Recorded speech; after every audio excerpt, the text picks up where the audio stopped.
known forever with Evon. And when I was asking her how to speak her to the stage, she said that, hey, well, you know me already. But these people don't. So how would I say, what would I say about a good friend of mine? Well, one thing is sure. Last year in the CX Day, CXPA Finland gave an honorable mention to Evon and her tapahtumahotelli Huone for excellent customer experiences. And I think she's done such a tremendous job ever since. And she's going to tell you more about it, so I'm not going into detail in that. But I say that I know Evon as an entrepreneur with sisu. That's the best word, probably, to describe her. She has also a true heart for hospitality. And I think that's a rare thing still among us Finns. Unfortunately, but that's why we're here, right? Evon has been also chosen as one of the 10 economical heroes of Finland by Helsingin Sanomat. She has a background in Malaysia, but is a Finn by heart, more than many of us can say. I say she loves cooking and cooks every day at home still. Evon Söderlund.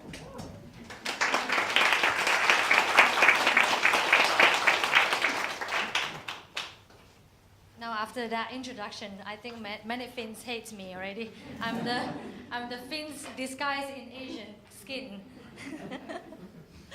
Hello, my name is Evon. Like Silte very well put that I'm this crazy lady. Summing it up, I'm the crazy lady. So today I'm very fortunate to come here to actually share what I know about service innovation and customer experience. Again, I'm not an expert or doctorate of the subject, but I learn by doing, and doing as an entrepreneur, obviously. So I would like to share with you what I have learned so far. So my baby is called Huone, and Huone, means room, but we kind of created a new meaning for room. So Huone Helsinki, which is in Jätkäsaari, started 5 years ago with me graduating from Haagahele, gastronomy, and then this was my business idea, Huone tapahtumahotelli. And I needed 800,000 to set up the business. So imagine how did it go when I looked like this. I was 28, I was a fresh graduate with a big smile, and I go to the bank, I go to the investors and say, minä tarvitsen 800,000 euro to build a hotel. Just imagine in 2012 what kind of reaction I got. But I am very, in a way, fortunate to have people around me that saw the potential of Huone. So they support as a customer, they support as advisor, like Silte has also done throughout my entire 5 years career.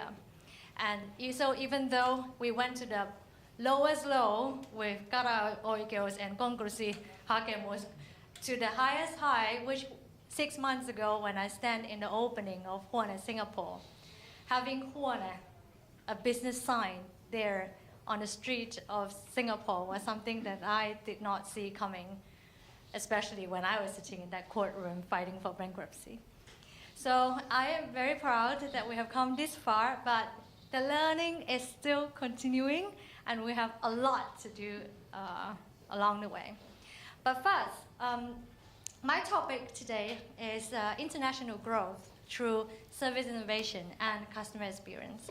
I don't want to give a lecture, like I said, I'm not a lecturer, so I just share in my everyday story that I try to portray what is it that we have come to hear, okay? So, by the way, that is my 2 babies now, Helsinki, Huone, and then Huone, Singapore. So, service innovation is defined by decades. Is Pekka still here? Like this. good that he's not here to check it, but but the way how I see service innovation is actually taking something old, kind of changing it and doing it better. That's innovation, because we're not inventing anything from zero or from the blank paper. We're not inventing a light bulb here, but we're innovating something that is old, bringing it better, more efficient, more cheap, or faster, and so on. So with Huone, actually everything was about solving the pain. And to be honest, Huone, what is the concept of Huone? Let me start with that first. So the concept of Huone is actually a creative meeting space where we take group of corporate people, like your own corporate, your own company, and so on. They're having their off-site meetings in Huone. And in that place, I call it the hotel without bedrooms. So basically, you take a hotel, you delete all the bedrooms, there you have it. You have Huone. So because what is left is the reception, is the restaurant, is the bar, is the lounge, and is your meeting rooms. So how did we arrive to this conclusion of Huone as a service innovation?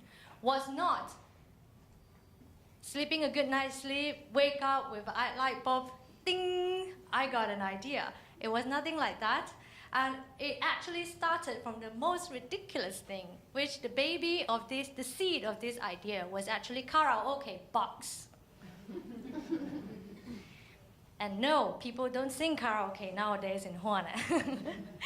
But for those of you who haven't heard what is a karaoke box, it's actually a concept from Japan. So they have room after room after room that people can sing karaoke in them. And then you get food, you get drinks, you get service delivered to your room. And Asian, we love karaoke, you know, it's born in our DNA. But I did not then, initially I wanted to bring karaoke box to Finland. I quickly realized that that is a bad idea because Finnish people, they do love to sing. They do have good voices. They do have great songs like Aikuinen Nainen. But they only sing when they are kannissa, which is not my best customer, so I didn't do that. And instead, we saw a problem. We saw a pain. And that pain is that when people have meetings, they have it in hotels. And hotels is built for travelers. And hotel is surrounded by your family travelers, your people in their shorts and their sandals in the summertime. And their couple traveling. Next thing you know, bathrobe people is coming out.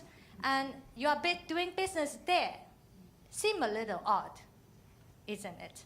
And then your other option being meeting centers, but mesukeskus and this kind of surrounding where you feel like you're just going classroom after classroom after classroom, and then you're supposed to do a meeting there. And of course, people have their own meeting room in their company nowadays, either meeting floors, or then your Technopolis meeting space downstairs, and so on.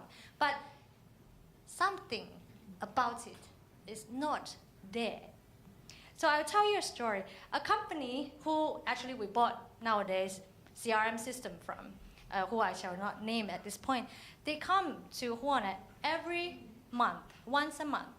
And she just doesn't understand why the company has planned to have the meeting outside in Huone, which take them time to come there, and then which take them, money to buy something extra, which they have their own meeting room. Why would they plan once a month for the next 4 months meeting in another place and spend money like that? After she come here for the first time, she realized immediately why. Because at the end of the day, she realized that, whoa, that was only an 8 hours day, my normal work day, but how on earth I got so much done? And in this meeting, everyone is in it. Nobody walked out with their telephone. Nobody was on their computer times, isolated. Everyone was on this, and everyone was concentrated, and they got so much time in so little time. Something that they would have taken them 2 weeks to do, they got it done in 1 day. And at the same time, everything around it just flow. She can't put a finger in it, but it just flow. And they feel like it's almost like a business resort being in Huana. And she understood. And that's when we know that we actually created a service innovation by, in a way, combining industries and by solving the pain, because you don't fit in when you go to the hotel to work. But then you fit in the meeting center, but you do not get the experience and you do not get the service. So where is the in-between that actually outshine it all? And then we pinpointed Tapahtumaa Hoteli. So that was how we came up with the concept. Did not look at what is meeting room out there so far. How do we do this better? Not from that angle, nor that let's bring a karaoke box and let's have meeting in them. Nor like that, but to kind of also constantly questioning that what is better. And then come the customer experience factor. Make it memorable. Like I said, it's not about actually making it excellent, like 6 stars customer service and so on, because at the end, if they don't remember it, it never happened. So if I ask you to take a minute now to remember a very memorable event that you just attended, except for this one, of course, but do you have something in your head immediately? And if you do, why? I think that is the essence of customer experience, because customer experience is a very unique factor to differentiate us and to stand out in the red ocean. And that's why we take customer experience very seriously with Huana. We don't think that, we will go to Singapore, we will build something, with colorful walls and with the slide and with the genu and with everything, and then all of a sudden, people will think that, we're the best place in the world, Because another person, another company with more money, with more resources can copy that any time. So what's the unique factor that we stand that no one can copy? Is the customer experience. And that is unique to you by building the company culture as well. I will tell you another story.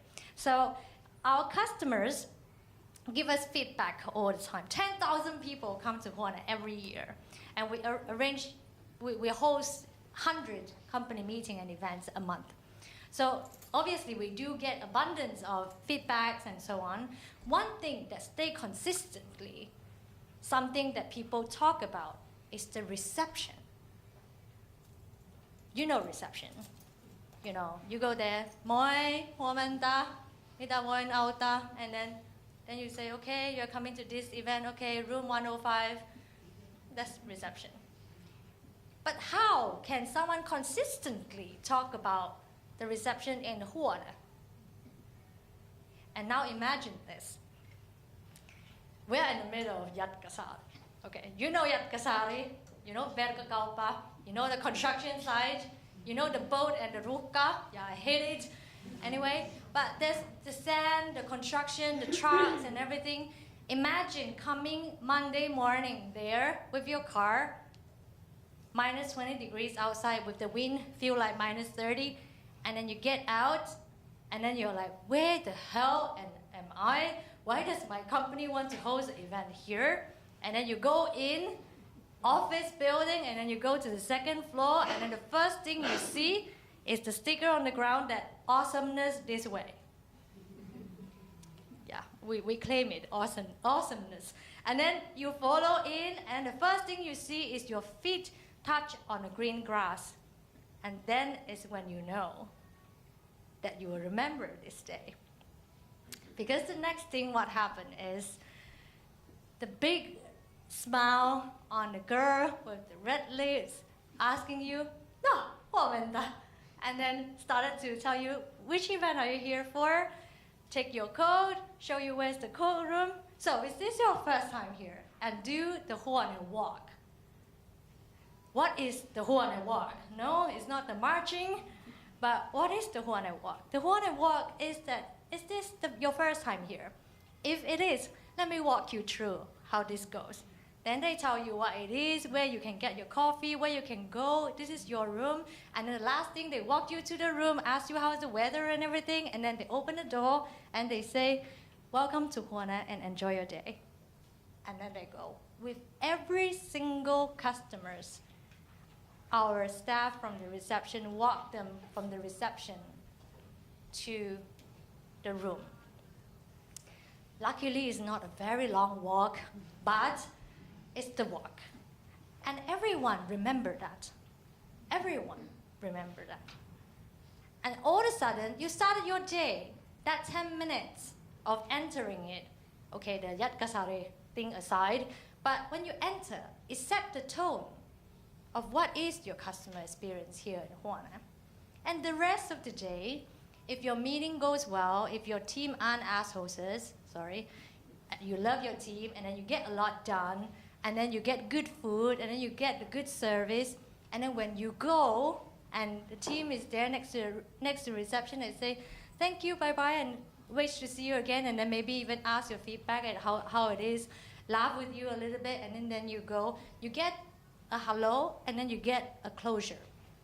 And all the way to, and what I don't like in hotels is that the reception is always like this, and only when someone approaches to the counter, then you're like, how can I help you? They are helpful, of course, but it's still the fact that we know exactly which hour of the day customer will be leaving, because everyone will be leaving, Friday, 3 o'clock. You know it, don't even try. So, Monday to Thursday, like 4 o'clock, 5 o'clock. So our team will always be there already, so that they're anticipating people leaving, and they are already ready with the bow, and then say that, thank you so much, how was your day? And you get closure, and you feel like, that was a nice day, And that is not a secret. It's not rocket science.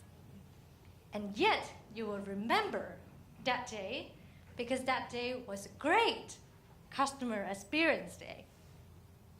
Not to mention, if Angry Bird come, okay, Peter is no longer here, so when Angry Bird come, then in the toilet wall, we draw, the Angry Bird things, and then how do you feel today, Angry Birders, and so on. And then we, if there's someone, as this consultant, I remember every time his event is coming, he spent 10 minutes before his consultancy session start doing Tai Chi.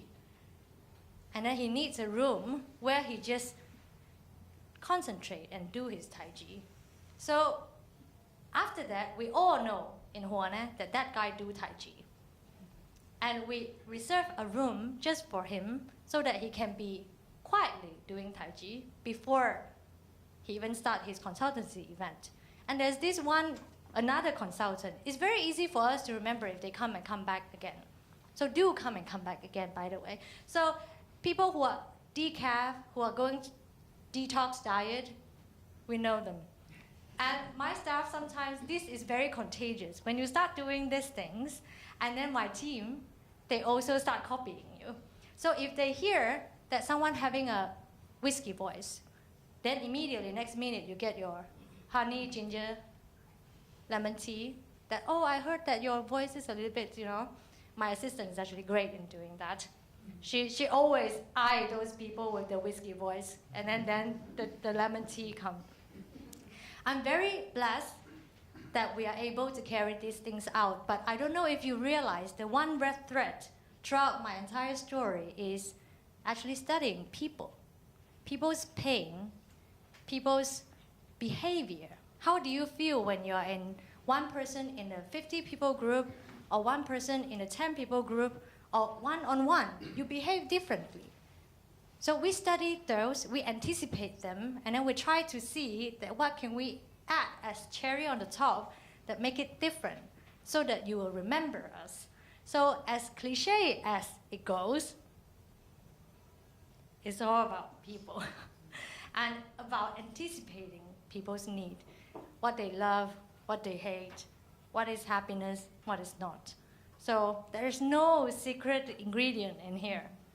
It really just is all about people. Thank you.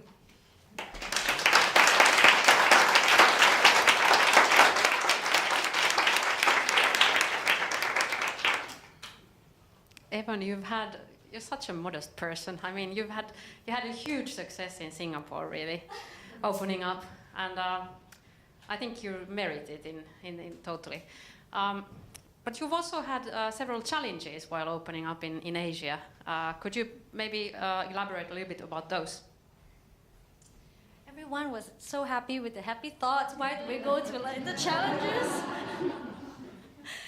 I have to say that we are in a very different industry because we are not in the .com, the gaming, the IT industry. So the past 1.5 years, from the day I flew to Singapore and said to my husband that, okay, you take care of Helsinki, okay? I will go and scout out Singapore and see if we can, see if there's potential market, if I can search some partners, good location and things like that. That was 1.5 years ago. And the whole time, besides having to set up Singapore alone, I had to raise 3 million funding. And I have to say that because Finland doesn't believe in hospitality and service industry that much, because we don't belong in a bubble. Now that Pekka is gone, I can say whatever I want. And it's just very different to get people to believe in the scalability and the potential of a service innovation. So it was a very big hurdle for me. I got 1 yes from 100 pitches. I literally have spoke to everybody in Finland who is looking to invest. So that was really, really difficult. And I have to say that I really was quite down. But still, I think another very big challenge is, again, people. So we believe in the best in people, obviously, and when they do believe in you and follow your movement, they over-deliver. But how to find these people who believe in you, and with people who are from different culture, different setting. And when we went in there, I was interviewing a lot of people, how to tell them that, money is not everything. Your salary shouldn't be everything. When they want the status, they want the money, because we are talking about Asia. And that's why I say that even though I'm covering Asian skin, but I'm really Finnish inside, because I realize that I don't share the same value anymore. So how to motivate these people, especially the young generation. And a lot of the position that we are hiring is actually for the entry-level position, like in the operative side. So a lot of the candidates are actually millennials. How to motivate millennials when you don't have a very big salary to offer, and then you would like them to believe in you and follow your movement, was very tough. Was very, very tough. Eventually, when we actually did find a team of 10, and then when I have to train them, what is it that we do in Huone, I kept saying that, okay, we did in Helsinki this and this. This is how we do in Helsinki. In Helsinki, we do this and this. And then 1 month later, what I got was that, you know what, Evon, what works in Helsinki doesn't work in Singapore. But after, 2-3 months of doing things, I realized that, hey, it was never about how we do things in Helsinki. It was about how we do it in Huone, that it was the Huone way. And I didn't know that I have a Huone walk. I didn't know I have a Huone way, or who belong to the Huone people.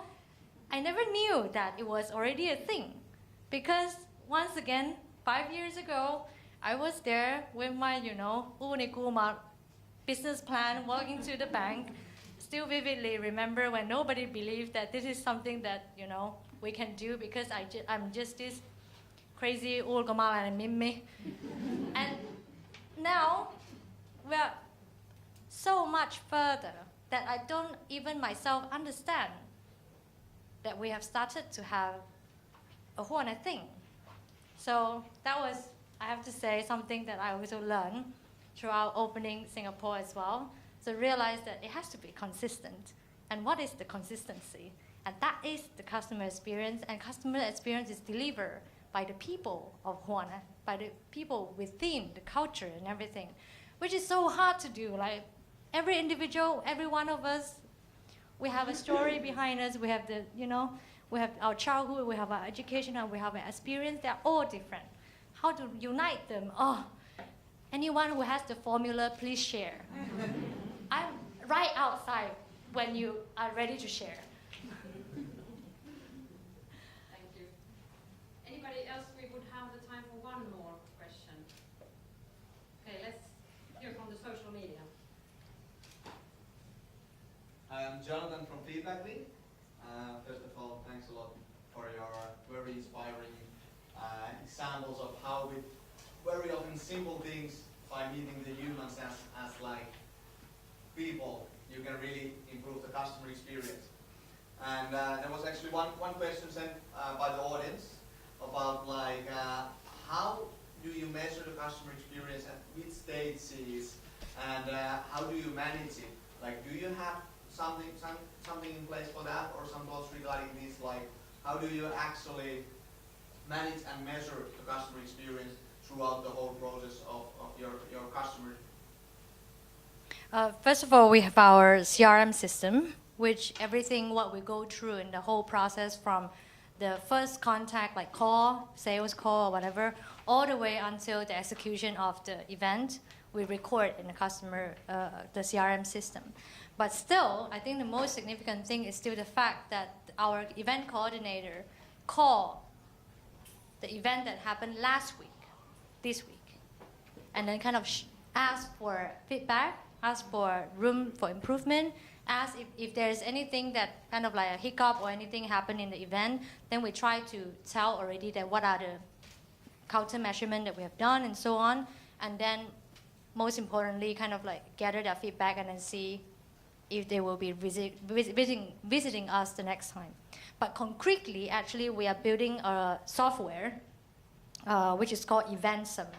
It's a product of Huan, and we build it for our internal use so that our customer can book the event online, meaning booking their room, booking their food, booking their program and everything, and then also to manage the event and design the event in a way that they send out the invitation out straight from the same link. And so all the pre-enter details, like your booking details, where is it, how to get there, everything would already be there, so that we gather all the attendees from there. And then when your event is done, then the measurement is there. But actually, we don't measure, for example, like how was your food, 1 to 5 star, and then how was the service, 1 to 5 star. We actually ask more, kind of like relate to what did you do? Like, did you get what you came here to do? If not more. That's more important to us because we are not there to cook for you. We are there to make sure that you get more done than you came here to do.